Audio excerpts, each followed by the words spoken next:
जुलैला साजरी होणाऱ्या आषाढी एकादशीच्या सोहळ्यासाठी राज्यभरातून जवळपास 20 ते 25 लाख भाविक येतील असा प्रशासनाने अंदाज व्यक्त केलेला आहे आणि येणाऱ्या जास्तीत जास्त भाविकांना विठ्ठलाचं दर्शन घेता यावं यासाठी परंपरेनुसार विठ्ठलाचं आजपासून 24 तास दर्शन करत सुरू झालेलं आपल्याला पाहायला मिळत आहे।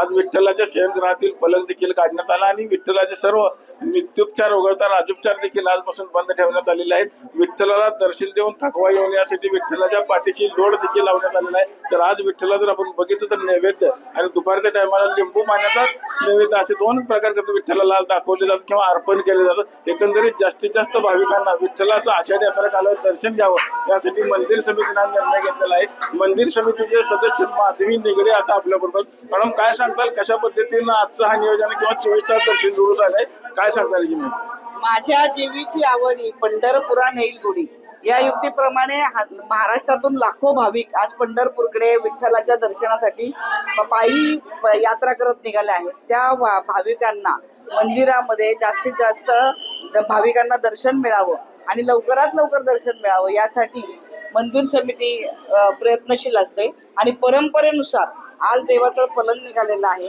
पलंग निघणं म्हणजे देवाला नित्योपचार चालू ठेवून राजोपचार बंद करून 24 तास भाविकांसाठी देवाचा हा उभा आहे।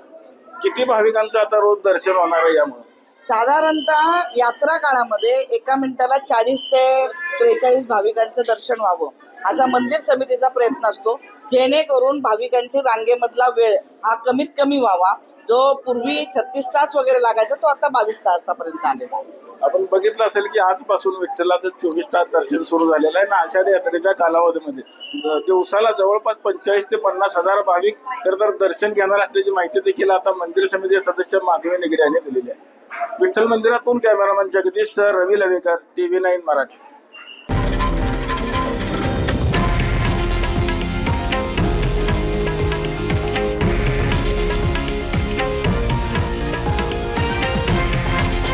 हे आहे देशातील नंबर 1 न्यूज नेटवर्क आणि आपण पाहत आहात TV9 मराठी, एकमेव।